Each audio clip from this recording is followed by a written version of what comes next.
나이가 들수록 인간관계가 더 중요해집니다. 좋은 친구는 인생을 풍요롭게 만들지만 나쁜 친구는 스트레스를 주고 삶의 질을 떨어뜨립니다. 특히 중년 이후에는 관계를 더 신중히 정리할 필요가 있습니다. 함께 있으면 오히려 독이 되는 일명 사약 같은 친구 유형을 정리해 봤습니다. 첫 번째, 부정적인 에너지를 퍼뜨리는 친구. 이런 친구들은 늘 불만을 가지고 있습니다. 가족 문제, 직장 문제, 경제적 문제 등 삶에서 긍정적으로 볼 수 있는 부분이 거의 없습니다. 대화를 시작하면 아우, 요즘 너무 힘들어라며 한숨부터 쉬고 끝날 때도 앞으로도 답이 없어라며 부정적으로 마무리합니다. 예를 들어 날씨가 좋다고 말해도 이렇게 더우면 지치기만 하지라고 반응하고 좋은 일이 있다고 말하면 그거 오래 못 갈 거리라고 찬물을 끼얹습니다. 결국 이 친구와 대화하면 기분이 나아지기는커녕 오히려 더 무겁고 피곤해집니다. 이런 친구는 해결책보다는 한탄만 합니다. 누구나 힘든 순간이 있고 고민을 털어놓을 수 있습니다. 하지만 건강한 관계에서는 서로 고민을 나누고 해결책을 찾으려 합니다. 반면 부정적인 친구는 해결책보다는 한탄만 합니다. 예를 들어 직장 상사와 갈등이 있다고 하면 어떻게 해결할까? 보다 진짜 재수 없어. 다 때려치우고 싶다 같은 말만 반복합니다. 듣다 보면 나까지 답답해지고 함께 고민해줘도 아무런 변화를 시도하지 않습니다. 주변 사람의 기운을 마저 빼앗습니다. 부정적인 사람은 마치 에너지를 빨아들이는 블랙홀처럼 주변 사람들의 기운을 빼앗습니다. 처음에는 위로해주지만 시간이 지나면서 나까지 지치게 됩니다. 함께 있으면 웃을 일이 줄어들고 대화할수록 우울해지는 느낌을 받습니다. 이런 친구와 오래 지내면 어떻게 될까? 보통 감정적으로 피로해집니다. 계속 부정적인 이야기를 듣다 보면 나도 모르게 영향을 받게 됩니다. 하루를 긍정적으로 시작하려 해도 이런 친구를 만나고 나면 기분이 가라앉고 의욕이 사라집니다. 결국 감정적으로 지치고 피로해지며 점점 이 친구와의 만남이 부담스러워집니다. 부정적인 사고방식이 몸에 배어 있습니다. 사람은 환경의 영향을 받습니다.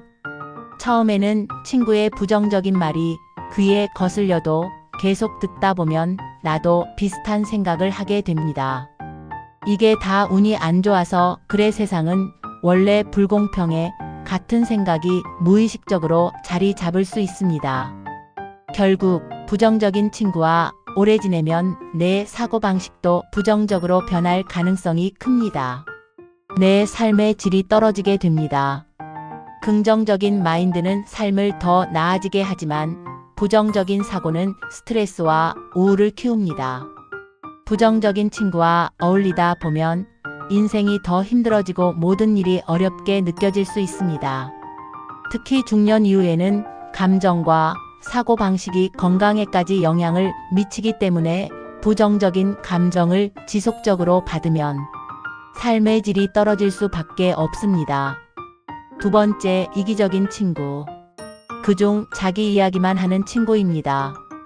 이기적인 친구는 항상 자기 이야기만 합니다. 건강 문제, 가족 문제, 경제적 어려움 등 자기 고민만 털어놓고 남의 이야기는 듣지 않습니다. 예를 들어 내가 힘들다고 이야기하면 나도 그래, 근데 내 얘기 좀 들어봐라며 자연스럽게 대화의 흐름을 자기 중심으로 바꿉니다. 내가 말할 틈도 없이 자기 이야기만 쏟아내니 대화를 하고 나면 오히려 피곤해집니다. 이런 친구와 관계를 지속하면 감정적으로 지치고 대화가 부담스러워집니다. 이기적인 친구 중에는 도움을 받을 때만 연락하는 친구의 유형도 있습니다. 평소에는 연락 한 통 없다가 필요할 때만 찾아오는 친구가 있습니다. 돈을 빌려달라거나 심부름을 부탁하거나 자신의 외로움을 달래기 위해서만 연락하는 경우가 많습니다. 예를 들어 너 요즘 뭐 해? 라고 연락이 오면 뒤이어 나 병원 좀 데려다 줄 수 있어? 우리 집에 뭐 좀 도와줄래? 라는 부탁이 따라옵니다. 하지만 내가 힘들 때 도움을 요청하면 모른 척하거나 거절하는 경우가 많습니다. 이런 친구와 관계를 지속하면 결국 이용당하는 기분이 들고 관계가 부담스럽게 느껴집니다. 또 본인 편의대로만 행동하는 친구도 이기적인 친구의 유형에 속합니다.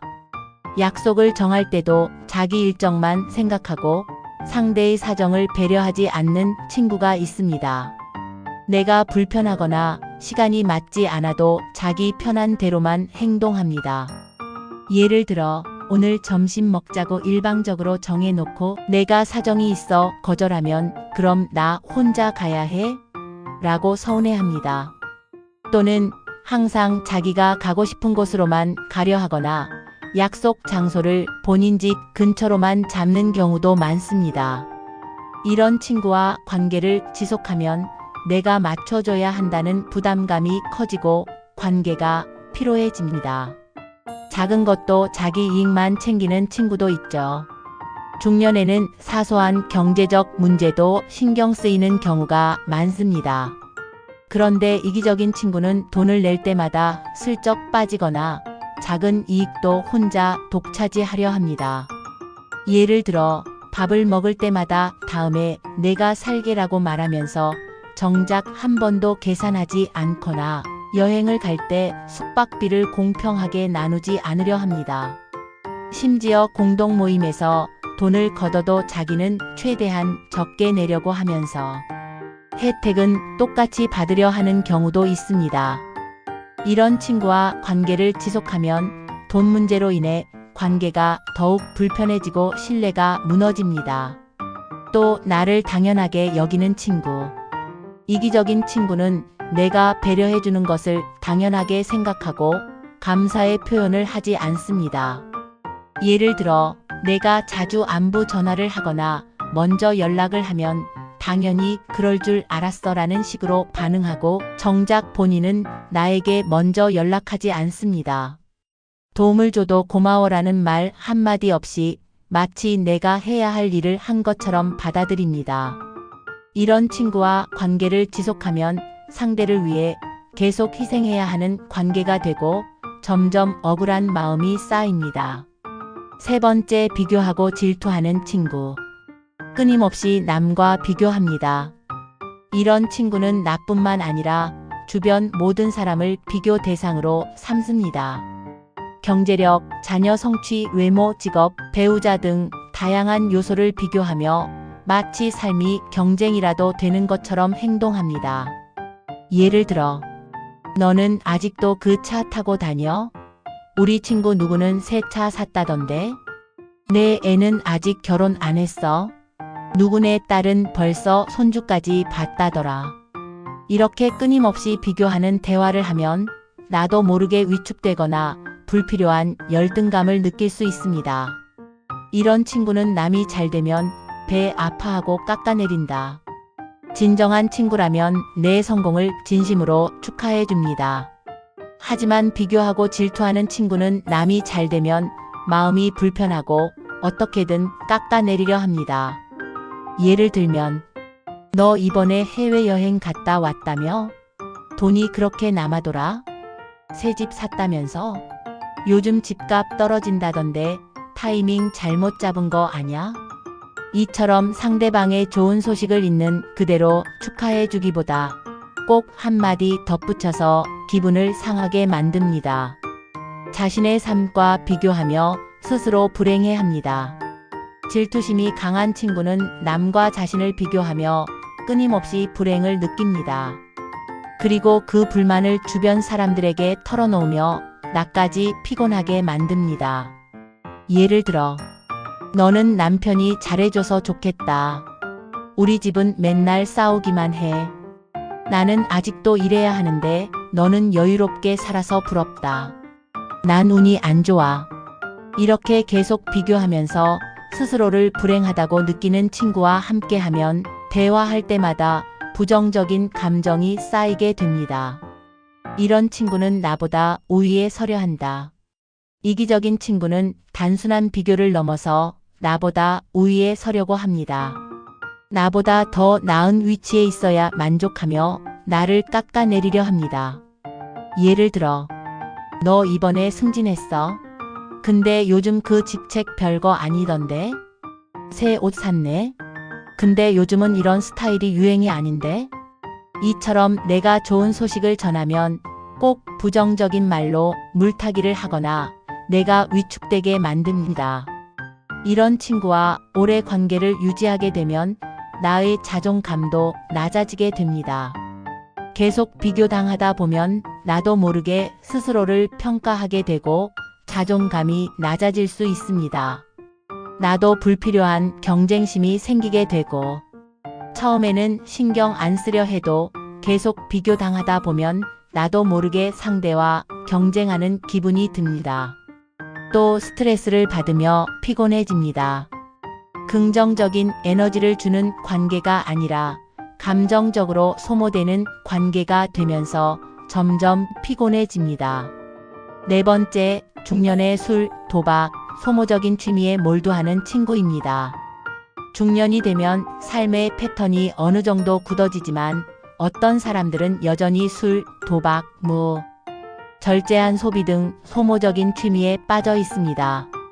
물론 사람마다 스트레스를 해소하는 방법은 다르지만 이런 친구와 가까이 지내다 보면 나까지 영향을 받을 수 있고 결국 인간관계에 문제가 생기기도 합니다. 이런 소모적인 취미에 몰두하는 친구의 특징 중 술에 의존하는 친구가 있습니다. 젊을 때 가볍게 술을 즐기던 수준이 아니라 중년이 되어도 여전히 술을 중심으로 생활하는 친구가 있습니다. 이런 친구들은 만날 때마다 술을 마셔야 하고 대화도 결국 술자리를 위한 이야기로 귀결됩니다. 야, 한잔하러 가자. 매번 술자리만 찾는 친구. 그냥 집에서 한잔하면서 얘기하자. 결국 또 술. 취미? 요즘은 술이 내 유일한 낙이야. 다른 활동은 생각도 안 합니다. 술을 마시는 것이 모든 만남의 기본이 되면 건강에도 안 좋고 깊이 있는 대화도 어려워집니다. 더 심각한 경우 음주로 인해 경제적 문제나 가족 간 갈등까지 생길 수도 있습니다. 도박에 빠진 친구. 중년이 되면서 도박에 빠지는 사람들도 있습니다. 소소한 스포츠 베팅이나 복권을 즐기는 정도가 아니라 도박이 생활이 된 경우 문제가 됩니다. 이번엔 무조건 이길 것 같아. 승부욕이 강해지고 현실 감각이 둔해집니다. 이번에 좀 잃긴 했지만 다음 판에 만회할 거야. 손실을 인정하지 않고 계속 도전하죠. 이건 그냥 투자야. 도박을 합리화하며 점점 더 빠져들게 됩니다. 이런 친구와 가까이 지내다 보면 돈을 빌려달라고 하거나 함께 베팅해 보라고 권유하는 경우도 생깁니다. 심할 경우 나도 모르게 영향을 받아 도박을 시작하게 될 수도 있습니다. 소모적인 취미에 몰두하는 친구. 취미 생활은 즐겁고 생산적이어야 하지만 어떤 취미는 오히려 돈과 시간을 과도하게 소모하게 만듭니다. 무리한 명품 소비 이 정도는 사야지 하면서 필요 이상의 소비를 유도. 과도한 골프, 해외여행 이제 우리 나이에 이 정도는 써야지라며 불필요한 지출을 강요. 도 넘은 게임, 도박성 스포츠 베팅으로 현실 생활보다 게임이나 베팅에 더 많은 시간을 소비리. 이런 친구들과 어울리다 보면 경제적으로 부담을 느끼거나 필요하지 않은 소비를 하게 될 수 있습니다. 중년에 이런 친구와 오래 지내면 어떻게 될까요? 경제적으로 손해를 볼 가능성이 큽니다. 술, 도박, 과소비를 하는 친구와 가까이 지내다 보면 나도 모르게 돈을 쓰게 됩니다. 특히 돈을 빌려달라는 요청을 받을 수도 있습니다. 시간을 낭비하게 됩니다. 중년 이후에는 의미 있는 취미와 인간관계가 중요하지만 소모적인 생활에 빠진 친구와 시간을 보내다 보면 결국 내 삶도 흐트러지게 됩니다. 스트레스를 받으며 피곤해집니다. 이런 친구들과의 관계가 계속되면 내가 원하지 않는 방식으로 시간을 보내게 되고 점점 피곤함을 느낄 수밖에 없습니다. 5번째, 남의 뒷말을 즐기는 친구입니다. 이런 친구는 조용한 독이 되는 관계입니다. 중년이 되면 인간관계가 어느 정도 정리될 법하지만 여전히 남의 뒷말, 뒷담화를 즐기는 친구들이 있습니다. 처음에는 그냥 가벼운 가십처럼 들리지만 계속 듣다 보면 부정적인 감정이 쌓이고 결국 나도 그 소문에 휩쓸릴 수 있습니다. 남의 뒷말을 즐기는 친구의 특징은 누군가의 단점을 찾아내 즐긴다는 겁니다. 이런 친구는 남의 좋은 점보다는 단점에 더 집중합니다. 그리고 그 단점을 과장하거나 비꼬아서 이야기하는 것을 즐깁니다. 예를 들면 걔 요즘 잘 나간다더니 사실 다 빚이래. 그 부부 사이 좋아 보였는데 사실 속사정은 엉망이래. 이번에 집 샀다던데 알고 보니 대출 엄청 땡겼대. 이렇게 꼭 남의 부정적인 부분을 끄집어내어 이야기하려는 사람이 있습니다. 보통 정보통을 자처하며 소문을 퍼뜨리죠. 뒷말을 즐기는 친구는 언제나 새로운 소문을 알고 있으며 마치 정보통처럼 행동합니다. 하지만 정작 본인이 말하는 내용이 사실인지 확인하지 않고 무책임하게 전달하는 경우가 많습니다. 내가 어디서 들었는데? 이거 비밀인데 너한테만 말하는 거야. 걔가 직접 말한 건 아니지만 다들 그렇게 알고 있더라. 이렇게 말하면서 주변 사람들에게 끊임없이 소문을 퍼뜨립니다. 이런 사람은 다른 사람에게 내 이야기도 하고 다니는 사람일 확률이 높습니다. 이런 친구는 내 앞에서는 다른 사람의 뒷말을 하지만 결국 내 이야기 역시 다른 사람에게 할 가능성이 높습니다. 내 이야기 내가 누구한테 하겠어? 걱정 마. 그냥 참고만 하라고 한 말이야. 나는 내 편인데 다른 사람들은 너를 이렇게 보더라. 이렇게 말하면서 결국 내 개인적인 이야기까지 퍼뜨릴 수 있습니다. 상대를 이간질하며 관계를 흐트러뜨립니다. 뒷말을 즐기는 친구는 종종 사람들 사이를 이간질합니다. 누군가에게 다른 사람의 말을 전하면서 관계를 서서히 망가뜨립니다. 그 사람도 너에 대해 이렇게 말하던데? 나 같으면 그런 말 들으면 기분 나쁠 것 같아. 너만 알고 있어. 괜히 말해서 싸움 나면 안 되니까. 이렇게 말을 하면 결국 사람들 사이에 오해와 불신이 쌓이게 됩니다. 이런 친구와 오래 지내면 나도 뒷말에 휩쓸릴 가능성이 높습니다. 뒷말을 계속 듣다 보면 나도 모르게 동조하게 되고 결국 소문을 퍼뜨리는 사람 중 하나가 될 수도 있습니다. 인간관계에서 불필요한 오해가 생기게 되죠. 소문을 듣고 나면 괜히 사람을 경계하게 되고 신뢰가 무너지는 경우가 많습니다. 언젠가 내 이야기도 누군가에게 퍼질 가능성이 크다. 이런 친구는 결국 내 이야기까지 다른 사람에게 하게 되고 나도 피해자가 될 수 있습니다. 중년에 독이 되는 친구, 이제는 거리 둘 때입니다. 살다 보면 이런저런 사람을 만나게 되고 그 중에는 오랫동안 인연을 이어온 친구들도 있죠. 하지만 중년이 되면 인간관계도 다시 한번 돌아볼 시기가 옵니다.